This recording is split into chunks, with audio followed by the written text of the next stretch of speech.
Charting Toward Intimacy covers mature topics. Listener discretion is advised. Charting Toward Intimacy covers mature topics. Listener discretion is advised. Hey there, welcome to Charting Toward Intimacy, where we're expanding the natural family planning conversation. I'm your host, Ellen Holloway.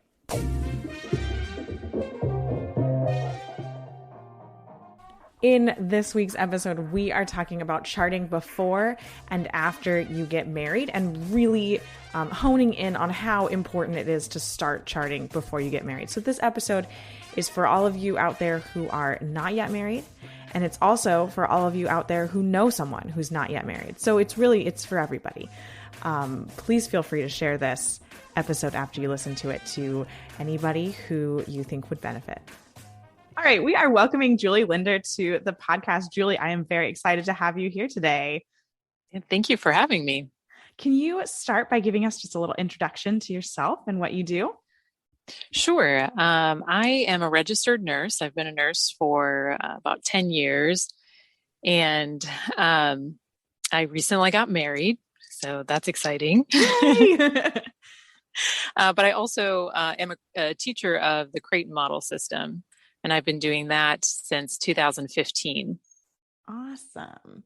That is awesome. So in today's episode, we are talking about charting before and after you get married. So it's very convenient that you recently got married, which is why I asked you to be my guest on this podcast. So can you start by telling us a little bit about your experience charting before you got married? Yeah, so I started first primarily as a patient. So I had a physician who happened to be a Creighton Model physician, trained as a medical practitioner. So, which was fantastic because I didn't know anything about the Creighton Model system. I grew up Catholic. I knew I had vaguely heard of NFP, but really, you don't get a lot of education on any type of those. Sadly, those types no. of things. We're trying to fix that. Exactly. So, I just had all sorts of problems since I was a teenager, just excruciating cramps and super heavy bleeding and just terrible PMS where I get insomnia and not sleep for an entire week and just really horrible. And I had been to so many different doctors to try to figure out what was going on, and I didn't get any answers at all. I mean, they did a few tests to make sure I didn't have cancer or anything really serious. But then other than that, their solution was, well, you can either go on the oral contraceptive pill or get a hysterectomy. And I'm a teenager. You're like, neither of those sound very good. I know. So, for lack of better options, I went on the oral contraceptive pill and was on that for many years and did not feel good on it at all. Just gained a bunch of weight, felt really, just my mood was really off and didn't tolerate it well. But the options were that or, crippling pain and bleeding all the time. And because my periods would last for, if I let it go, like 2 months straight. Wow. It was really highly dysfunctional. And I was just astonished that nobody cared enough to try to figure out why.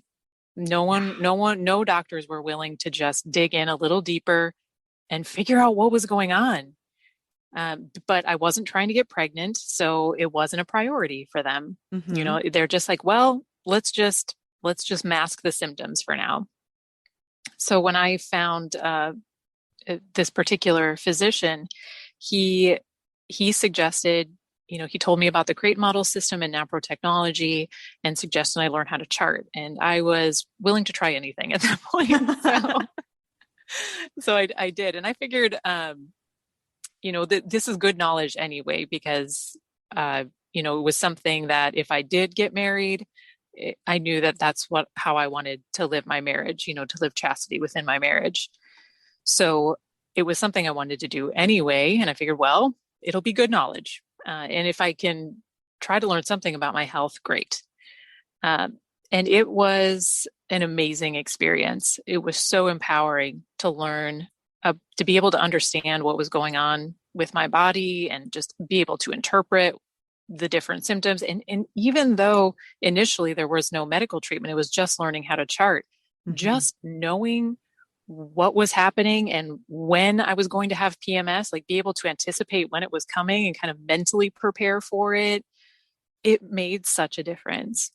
Oh my gosh. I can just imagine and I love that you were able to, find this out before you were trying to get pregnant, because I think had you not been able to find this physician, you would have continued on the birth control until some point in the future, or I don't know, maybe right now. I don't know when you're what your family planning intentions are. But then at that point, then there would be a bunch of things to figure out. And it would be probably more difficult because, I don't know how long at that point you would have been on the pill, masking symptoms of things that can be mitigated. That's so true, because the pill doesn't treat anything. It literally just masks symptoms. So there's still an underlying disease process that's being allowed to continue.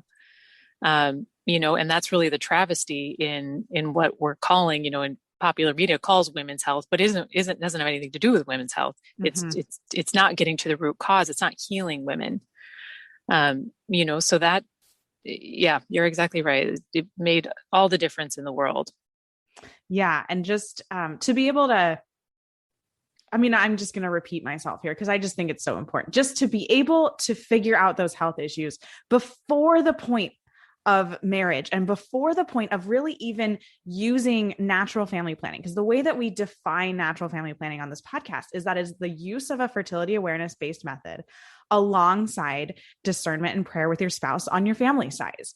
So before you even get to the natural family planning part, if you can make sure that you're healthy, and things are running, relatively normally, within a normal range, that's what we're looking for. Right.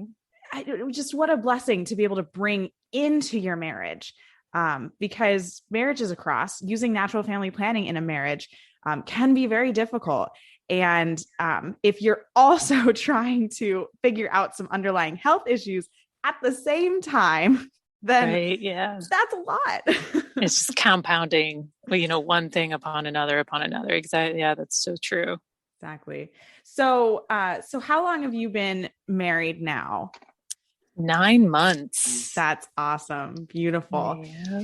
And what would you say is like the biggest difference between charting before you're married and now charting after you've been married for 9 months now? I've been charting for 10 years. So I had a huge amount of experience before I got married. Yeah. And was obviously very comfortable with the method, very comfortable with how to understand my fertility, knowing what days were fertile and infertile. But, until you actually are married and are using it as a method of family planning, it's all in theory a bit, So even though I had a very high level of confidence going into it and going into marriage, there's still the element of, well, I was actually excited. I was like, great, now I get to put this, now I really get to put it to the test. This is fantastic, because I've been teaching for many years now as well, teaching married couples before I was married, often teaching women who were struggling with infertility or managing, medical issues. Since I'm a nurse, that's kind of what I focused on. But I did teach couples who were just simply using the method as a method of family planning as well. So it was kind of nice to be able to have, I guess, that in common with my clients now. Now I can say, I've used it for this reason and it works. Definitely. Oh my gosh, I can see that. Well, and you likely obviously would have a lot more experience than a typical NF user as an instructor in a specific method. But how you talked on it a little bit of just like being able to walk into your marriage with that confidence. How was that? And in comparison, do you feel like you had a lot more confidence than, say, some couples that you have taught that maybe just learned a couple months before they were married, or maybe learned while they were already married and trying to avoid pregnancy at the same time? Yeah. I mean, there's a kind of a world of difference between each of those scenarios. Yes. There really is. and I mean, just with my experience, my own personal experience and my experience as a teacher, if a couple has, really strong reasons that they want to avoid pregnancy for a certain amount of time for a variety of different reasons, it can be very nerve-wracking. And I meet with many couples who are super anxious, just so anxious, almost afraid to be intimate together because they just, for one reason or another, now is not the time for them to achieve a pregnancy. So it's such a beautiful, and one of the things why I love teaching so much is it's just a beautiful experience to witness the transformation in them when they can be together intimately in freedom and not have that fear between them. And that's just miraculous, really. It's so freeing for them. You can just see a weight lifted in them and just the joy that they can express their love for one another without the fear in between. Oh, definitely. Yeah. And I, from my own personal experience, I started learning a method while already married. And so there was so much just not confidence. I don't know. What is the opposite of confidence? Right. Fear a little bit. Yeah. Because it definitely was not, we had discerned it was not the time to add another member of our family. And so we're trying to navigate this. And on top of that, I didn't have an instructor, which please get an instructor. I don't care what method you learn, get an instructor. Yeah, for sure. Because your body can throw some curveballs at you sometimes, especially when you're stressed trying to learn a new system, especially if you're trying to learn it is like as a newlywed or as, already a married couple who's trying to use the system while you're learning it. And there's so many variables, but yeah, you need some support. Exactly. Well, and what it really resulted in us was kind of that fear of coming together as husband and wife. And so there was way more abstinence than was necessary. Right. And so when you can come into your marriage with a couple of months or a couple of years or a decade, if you're Julie, of charting experience, that confidence can just really allow your union as husband and wife to actually be free, total, faithful, and fruitful, which is, vastly important. We've talked a little bit about that on the podcast before. That's from Theology of the Body, JP2's Theology of the Body. But I love what you were saying there about just that fear, the difference of the fear and the confidence. That's huge. Yeah. And even just, I think the ideal maybe is to have at least 4 months of learning before you get married. If someone has the option and has the choice, I think that at least for the Creighton Model system, that gives us plenty of time to really get the basics down, where you feel really confident about your observations, where you have a strong observational habit, which is, of course, very important because your chart is only as accurate as the data you're putting into it. So. Very true. So the more, just giving yourself time to build those habits and really just focus on building the habits and learning what your body is telling you and how to interpret it before you have the stress of having to add, the factor of now you're actually using it either to avoid or achieve. Right. To be able to learn with no pressure of needing to try to avoid or achieve is a beautiful gift. And I would even say, Julie, I think 4 months isn't like an absolute minimum. Yes. I think you should really shoot for like 6 to 12 months would be incredible. If you could have that much practice, that much practice. And it would just boost your confidence so much more in the method and just your confidence in yourself in charting. Cause I love what you said, Julie, like your chart is only as good as the data you put into it. And when you're first learning, this is all so new. It's really new to look at your mucus sign or to look at or to measure your basal body temperature every single morning, whatever method you're using, whatever signs it requires. It's new to do that. So you have to add that into your routine.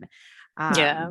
And you're still missing a lot of observations because you're sleeping in, or you're, exactly. you go to the bathroom and you didn't check, and it's not super accurate in the beginning, which again, if you're using it at the same time as a method of family planning, if you're married and actually using the system in that way while you're trying to learn, that's where more anxiety comes, and it inhibits the learning process really, because you're not free to just learn. You have that extra anxiety, which doesn't help with as far as memory acquisition and all of that. Oh, definitely. Well, and I think if you throw on top of there, the 60 days or so leading up to a wedding are probably pretty stressful.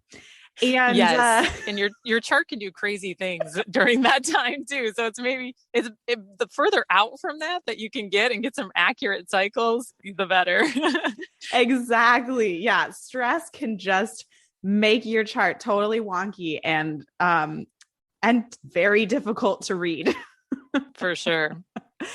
Oh my goodness. So what suggestions would you have for someone who wants to practice NFP while married, but is not yet married?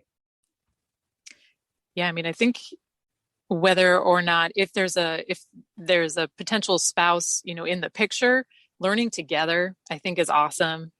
Because that was maybe one small challenge, I guess, with the difference between learning the system together and me having known NFP prior to meeting my husband. It's nice if you can learn it together, because with the couples that I teach, the guys are really involved. I really get them involved in understanding the chart and how to read the chart, because there is valuable information on there. They're going to know exactly when she's got PMS and she needs a little more me time, or, it really can help a marriage a lot if a guy knows how to read the chart. Oh, definitely. Yeah. Well, and just being able to look ahead, and as a man, not as a man, I'm a woman.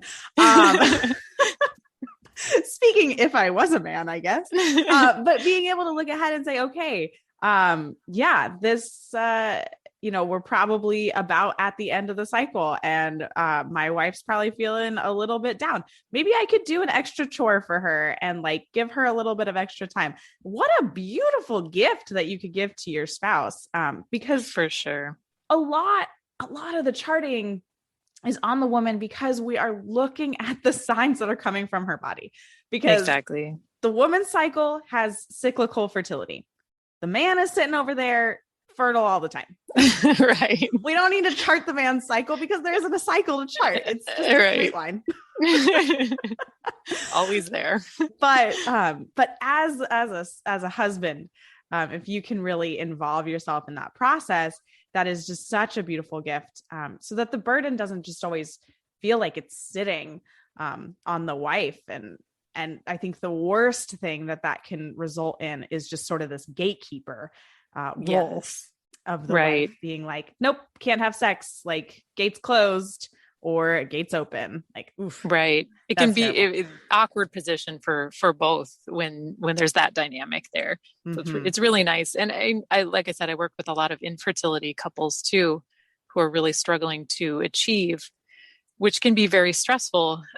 So, when the husband sees okay, we're entering into the fertile period, to do some extra romantic things and make it special, because it can become almost a chore for couples who are really trying to achieve, they're like, okay, whether you want to or not, now's the time. So, right. Well, I've heard these honestly kind of horror stories of couples who want to achieve pregnancy, and they go to their doctor and they're like, okay, well, what do we do? And the doctor takes out a calendar and just marks every other day. And it's like, here, have sex every other day.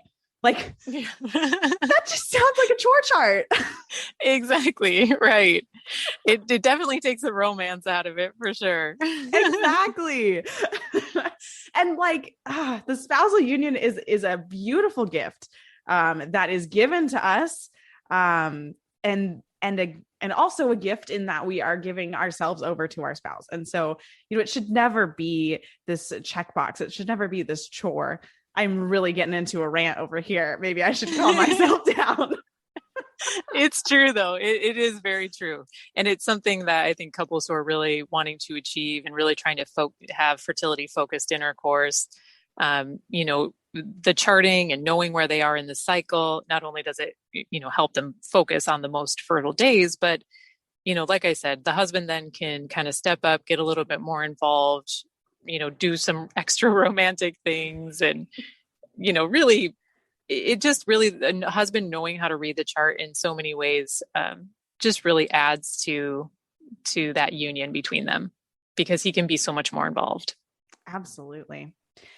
What else? What other suggestions do you have for someone who wants to practice NFP while married, but maybe is not yet married? Yeah, I'd say don't wait. I mean, there's so many. I've had couples who are just single women. They weren't in a relationship, and they're like, "Well, I'll just wait. I'll just wait until I'm married. I don't need it now. It's what's the point?" It's like I said, it's so empowering just as a woman understanding your body. I mean, I've had women who, have several children already. They've decided to start learning, maybe for premenopause type of management. And they're like, that's how it works. That's what that means. And I'm like, how did you have 5 kids? But I mean, they're like, oh my gosh, I wish I would have known this, when I was 20, when I was 30. Oh my gosh. It's like the anthem of NFP instructors. Why didn't I know this sooner? I wish I could have known this when I was 15, when I was 20. Like, I totally agree. Don't wait. There's no reason to wait. Yeah. It's an amazing thing. It really makes you appreciate just kind of the magnificence of how we're created. Sometimes it doesn't feel like that when you're like doubled over with cramps and but that's the other thing too. There's so much we can do for those symptoms. Women a lot of times suffer with symptoms silently. And 1, they may not know it's abnormal. 2, they may not know there's anything that can be done about it because a lot of even OBGYNs they don't know how to treat. They don't know that there's options, really simple things, lifestyle changes, little things, some vitamins and supplements that can make a world of difference and massively improve a woman's quality of life. So don't wait. It doesn't make any sense to wait. You could be suffering with things that you don't have to suffer with. You could be experiencing things that you don't even know are abnormal, but that could be treated now before they become issues later. Absolutely. I mean, my perfect world, if I ran the world, like, girls would learn how to chart, 12, 13, whenever they're getting their periods, 10, whatever that range is, somewhere in there, they'd learn to chart right away and be able to, just kind of see like, okay, great. I'm in a normal range. My body's just figuring it out right now because there is that period of time. Could be up to 6 years, not going to be always standard. Or like, okay, no, this is different. There's something that I need to go to a doctor for. Right. That would be my perfect world. Yeah. And that's another really good point too, because I had one client, she was in her 20s, young, otherwise perfectly healthy. She was charting, we saw some abnormal bleeding and we're like, it's abnormal. We need to get it checked out. So she went to the doctor. It ended up being cervical cancer in her 20s. But it was caught so early that it was able to be treated. And she since has had 2 normal vaginal deliveries, normal pregnancies, vaginal deliveries, no problems whatsoever because it was caught very early. And that's the thing. Women who are charting, you do identify differences or when something's different very quickly and can seek treatment much more quickly, which gives you much better treatment results. Oh my gosh. If that is not like a banner statement for learning how to chart right now, if you are not already charting, like just rewind 30 seconds and listen to that over again. There's no downside really to learning how to chart early. Oh, yes. Okay. That is fabulous, Julie. I'm going to totally steal that line. There is no downside. There's literally no downside to No. learning to chart early. That's fabulous. Oh my gosh. Oh, Julie, this has been such a fruitful conversation. This is awesome. Did you have anything else you wanted to add before we just kind of wrap up on charting before and after getting married? Yeah, I think encourage couples and women out there to, again, yeah, seek out someone, find the right method for you, but find something. It helps so much to have someone who you can talk about, maybe, on occasion, maybe embarrassing things or things you don't Yeah. feel comfortable speaking to your average, maybe your mom or your sister about, just to have a resource, have a safe place where you can bring up these questions, where you can ask, what do I do about this? This is what I'm experiencing. Just even like just the normal frustrations about, using a natural method of family planning for your method of family planning. And, just having a resource, having someone to walk that path with you, to normalize the struggle, and just to support one another. Absolutely. Oh my gosh, that's fabulous.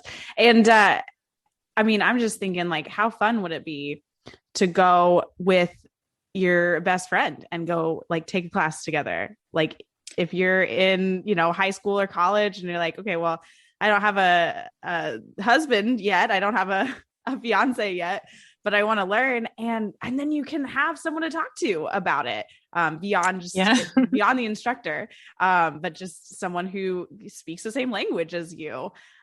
It's true. Yeah. I've taught my nieces, I taught them together, and, they had a lot of fun with, honestly, they were some of my best clients. They were so on top of it. I mean, That's these little fabulous. 14, 15-year-old girls, and they were all over it. Oh my They gosh. took it so seriously. I mean, and that point of our life, not to just like keep rambling on about this, but that point of your life, we are primed to learn. Like Yes. under 18, like your brain is learning so much constantly. And so yeah, to be able to learn a method of fertility awareness, like at that time, it's really exciting. It's really cool. It's very empowering. Like it is Yes. so, I would have loved to have that knowledge when I was, 14, 15 in high school. Because I was even empowered, honestly, by the like app that I had that I put in when my period started, and then it would like estimate when my next one would come. And I was so empowered by that knowledge. But Yes. oh my gosh, how much more empowered would I have been if I had actually been charting my cervical mucus sign and being able to really predict with real confidence, not just a random algorithm. And not only that, just the self-confidence and the respect for one's own body, and how beautifully we're created, and to have respect for that. And can you imagine? I wish as a young teenager, I would have had someone instill that in me, and, could have prevented some mistakes in my, Definitely. some bad choices along the way. And, I've definitely have given talks in middle schools. I've done puberty talks. I've, talked with high school mother-daughter groups, and how wonderful just to open up that conversation between moms and daughters, because a lot of times they want to talk about it. They don't know how to broach that subject. Mm-hmm. They don't know how to make it normal or not feel awkward, but just to have someone facilitate that. And then that door's open. Then that line of communication is open. And that's always a good thing.